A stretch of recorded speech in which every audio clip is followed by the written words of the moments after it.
1. प्रामाणिक लाकूडतोड्या आणि देवी. एक गरीब लाकूडतोड्या नदीकिनारी आपले बहरलेले कुलूप गमावतो. तो रडत होता तेव्हा नदीतून एक देवी आली आणि त्याला सोन्याचे कुलूप दिले, पण तो सांगतो की तो फक्त आपले साधे लोखंडी कुलूप हवे. देवीने आधी सोन्याचे, नंतर चांदीचे आणि शेवटी लोखंडी कुलूप देऊन त्याच्या प्रामाणिकपणाची परीक्षा घेतली. शेवटी देवी त्याला सर्व तीनही कुलूप देऊन घरोसून जाते, कारण त्याने प्रामाणिकपणा ठेवला. धडा: प्रामाणिकपणा नेहमी फळ देतो. 2. लाखांची मोह आणि लाकूडतोड्याचा निर्णय. एक लाकूडतोड्या जंगलात एक खजिना सापडल्यासारखा वाट पाहून पैशांचे स्वप्न पाहतो. पण जेवण, कुटुंब आणि काम खरे असतात. खासगी संपत्ती मिळाली तरी स्नेह आणि मेहनत सोडण्याचे ठीक नाही.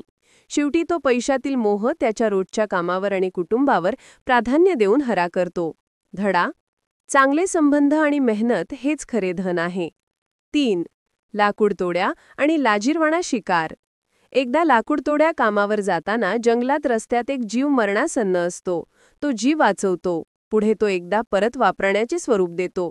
पण लाकूडतोड्या सोपेपणा आणि दयाळूपणामुळे त्याने दुसऱ्यांदा कधी उपयोग करायला नाकारले. शेवटी त्याला समजते की त्याने आपल्या नकळतल्या दयाळूपणामुळे जास्त आनंद मिळवला. धडा: दया हीच खरी श्रीमंती आहे. 4. लोखंडी करवट माफ करणाऱ्या लाकूडतोड्याची गोष्ट.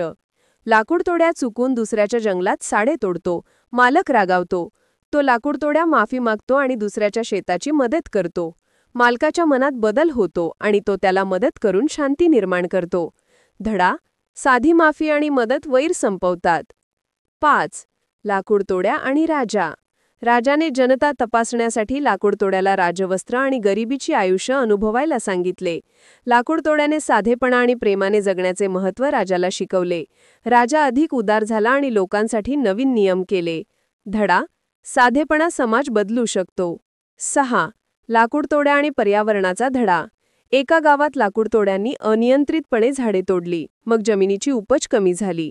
एका बुद्धिमान वृद्धाने त्यांना झाडे लावण्याचे आणि योग्यपणे कापण्याचे महत्त्व शिकवले. लवकरच गाव सावरले.